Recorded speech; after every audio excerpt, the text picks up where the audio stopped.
बिस्मिल्लाहिर्रहमानिर्रहीम। क्या हाल है दोस्तों। अल्लाह ताला आपको और आपके अहले खाना को अपनी हिफाजत आफ़ियत में रखे।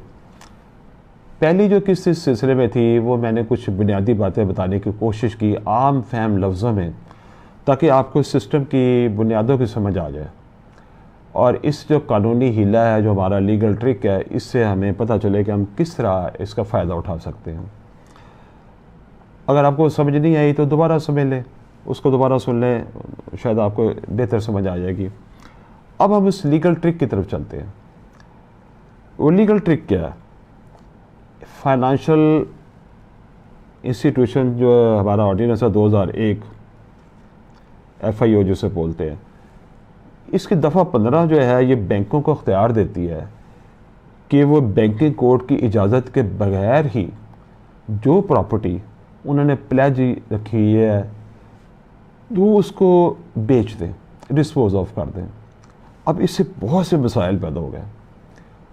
बैंकों के जो ऑफिसर साहबान थे उन्होंने मौके पे जाकर कम कीमत पे बेचनी शुरू कर दी, अपने अजीज़ व कारब को भी देने की कोशिश शुरू कर दी और वगैरह वगैरह ब्ला ब्ला। इससे लोगों को जो मसाइल पैदा हुए वो भी बैंकों वालों ने हल नहीं किए। तो फिर इस तरह के मसाइल को देख के 2009 से पाकिस्तान के सुप्रीम कोर्ट ने ये इसका अमल दरामद स्टे कर दिया हुआ है। अब लीगल ट्रिक क्या है? उससे तो हम बच गए दफ़ा 15 से, वरना बैंक तो हमारी प्रॉपर्टी फ़ौरन बेच के अपने पैसे खड़े कर लेगा। अगर वो कहेगा कम पैसे हैं तो फिर हमारे असलदार में और इजाफा हो जाएगा। लेकिन ऐसा खुशकिस्मती से चूँकि स्टे हो चुका है। अब दफ़ा 3 को हम देख लेते हैं कोई ट्रिक हमारे पास क्या है।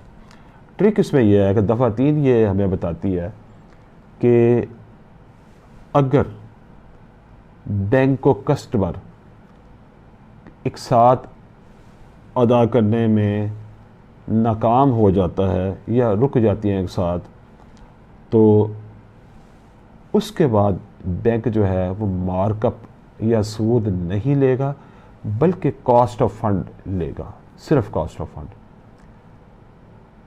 ये इतनी बड़ी बात है कि इससे लोगों ने बहुत फ़ायदा भी उठाया, और जिन लोगों को बेचारों को पता नहीं है उनको तो क्या फ़ायदा होना था। अब लोगों ने एक लंबा कर्जा ले लिया, अरबों रुपए करोड़ों रुपए जो जिस चीज़ की जितनी हैसियत थी उसने ले लिए। उसके बाद उन्होंने जानबूझकर डिफ़ॉल्ट कर लिया। डिफ़ॉल्ट करने के बाद उन्होंने बड़े बड़े वकला सबान कर लिए और केसेस चलना शुरू हो गए। अब बैंक क्या करता है? जो मैंने बताया कि दफ़ा 15 के तहत वो ख़ुद तो कर नहीं सकता। अब बैंक ने क्या किया? रिकवरी सूट फाइल कर दिए। रिकवरी सूट में उन्होंने लोगों ने, जो बड़े बड़े लोग थे, उन्होंने फिर उसको चलाना शुरू कर दिया। अच्छा, उसके कभी फैसले ऊपर नीचे करके तो कभी हाई कोर्ट में कभी सुप्रीम कोर्ट में स्टे चलते रहे 10-15 साल हो गए। अब उन्होंने बैंकों को मजबूर कर दिया कि बैंक अपनी जान बचाने के लिए, अपनी रकम सिर्फ रिकवर करने के लिए, असलदार लेने के लिए मजबूर हो जाएं कि वो कईयों ने अपना कॉस्ट ऑफ फंड भी छोड़ दिया। उन्होंने कहा जी हमारे असलदार ही वापस कर दें, हमारा डूबा हुआ जहाज़ तैरा दें। अच्छा, लेकिन आम जो हमारा इस वीडियो का जो नाज़र है, जो आम आदमी है, वो क्या करे? अगर अव्वल तो वो ये है कि अगर बैंक से कर्जा लिया है तो अपना वादा वफा करते हुए अदायगी करते हैं। इससे अच्छी तो बात कोई नहीं हो सकती। अगर किसी वजह से खुदा ना खास्ता कोई किस्त आपकी रुक गई है, उसके बाद आपने दोबारा किस्त नहीं देनी कोई भी। जहाँ रुक गया वहाँ मामला रोक दें। अब आपने नई को उसमें पेमेंट नहीं करनी। अब बैंक क्या करेगा? वो आपका कानूनी तौर पर आपकी प्रॉपर्टी को डिस्पोज ऑफ तो कर नहीं सकता खुद ब खुद, अगरचे हाई कोर्ट्स के मुख्तलिफ फैसले आ चुके हैं, लेकिन मजमूई तौर पर यही होता है। अच्छा वकील कर ले तो यही जो मैं कह रहा हूँ ऐसा ही होगा। अच्छा, बैंक क्या करेगा?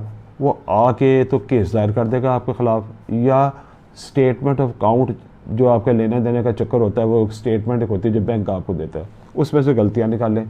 बाज़ औक़ात तो बैंक इतनी ज़्यादती करते हैं, मैंने खुद देखा कि भाई उसमें ये इस्लामिक फ़ंड है, लोगों को लाखों रुपये इस्लामिक फ़ंड के नाम से फ़लाँ फ़ंड इस तरह करते हैं बैंक। वो स्टेटमेंट ऑफ अकाउंट एक आईना होना चाहिए था, लेकिन पढ़ा किसी से भी नहीं जाता। अब बड़ी मुश्किल से हम लोग उसे पढ़ते हैं और बैंकों वाले भी आए बैं शां करते हैं। अच्छा, आप उसमें नक्स निकालें, या तो आप बैंक की कोर्ट चले जाएँ स्टे लेने के लिए कि बैंकों को रोका जाए या बैंक चला जाए, कैसे भी हो। अब रकम आपके पास है जो आप इस्तेमाल कर रहे हैं, उधर आपने किस्त अदा करना रोक दी है और स्टे भी ले लिया कि बैंक आपकी प्रॉपर्टी को कुछ ये ना करे वो ना करे। अब दो सूरतें होगी, या तो आपको पीएलए, अगर आप बैंक के केस में हैं, पीएलए या लीव टू डिफेंड दरख्वास्त देने की इजाज़त मिल जाएगी। इजाज़त मिल जाएगी तो वो केस लग जाएगा एविडेंस पे, फिर वो लंबा काम हो जाएगा, आपका मसला हल हो गया। अगर फ़र्ज़ करें अदालत आपकी बात नहीं मानती, वो कहते कि नहीं ज़रूरत इसमें इतना सादा मसला है कि इसमें हमें पीएलए या लीव टू डिफेंड करने की बात ही नहीं है, सीधा सीधा फैसला हो सकता है, उसमें भी काफ़ी देर लग जाती है और उसमें भी कोई जल्दी इतना नहीं होता क्योंकि काफ़ी रश भी होता है बैंक के कोर्ट्स में और वकला सामान भी तारीखें वगैरह लेती रहती है। बहस हो जाएगी तो उसमें भी आपको फ़ायदा हो जाएगा कि उसमें फिर डिफ़ॉल्ट होने की वजह से या करने की वजह से जो भी सूरत हाल हो, आपको कॉस्ट ऑफ फंड ही देना पड़ेंगे। थोड़ा सा एहतियात कर लीजिए, बैंक उससे कर्ज़ा लें जो अच्छी शराइत वाला हो। कई दफ़ा बैंक जो कॉस्ट ऑफ फंड जो है ना वो उसके मार्कअप के करीब करीब ही चला जाता है, ये आप पहले ज़रा देख लें इस बात को। लेकिन बहरहाल आपको फ़ायदा है, आपने बैंक से पैसा लेके इस्तेमाल किया, आपने अपनी गर्ज भी पूरी कर ली, आपने किस्त भी रोक दी, इसके बाद आपको मार्कअप भी नहीं देना पड़ा और आपको सिर्फ कॉस्ट ऑफ फंड देना पड़ा जो ख़ासा कम हो सकता है।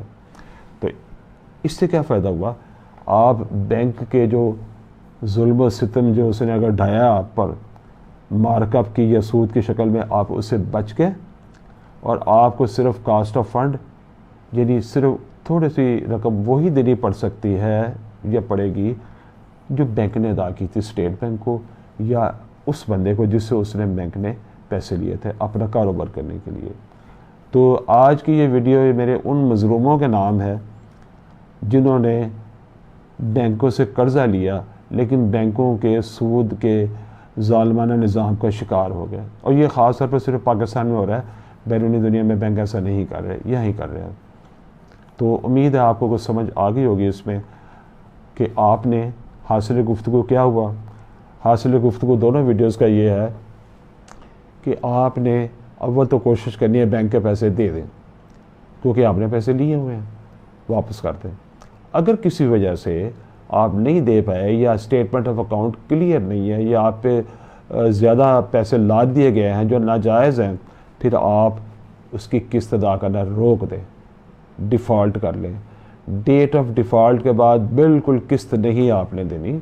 आप कोर्ट चले जाएं या बैंक कोर्ट चला जाता है तो उसके बाद जब भी आपका फ़ैसला होगा आपको मार्कअप नहीं देना पड़ेगा, आपको सिर्फ कॉस्ट ऑफ फंड देना पड़ेगा जो बहुत थोड़ा होता है। कॉस्ट ऑफ फंड जो बहुत थोड़ा होता है, इससे आपको इंशाअल्लाह बहुत फ़ायदा होगा। आपकी गर्ज भी पूरी हो गई, आपको जो सूद का भी नहीं देना पड़ा बैंकों का, और आपके लिए एक बहुत बड़ी सहूलत भी पैदा होगी। उम्मीद है आपको ये लीगल ट्रिक भी पसंद आया होगा जो मैंने बैंक की कोर्ट के जज के तौर पर देखा, महसूस किया और जिसकी कानूनी इजाज़त देता है। आप वीडियो को पसंद करें, चैनल को सब्सक्राइब करें, कमेंट सेक्शन में अपना कमेंट ज़रूर लिखें ताकि हम अपनी कारकर्दगी बेहतर बनाएं। लाइक का बटन दबाएं और फिर मिलेंगे अगली वीडियो तक के लिए खुदा हाफिज़। अल्लाह ताला आपको और आपके अहले हालों को खैर वफ़ियत से रखे।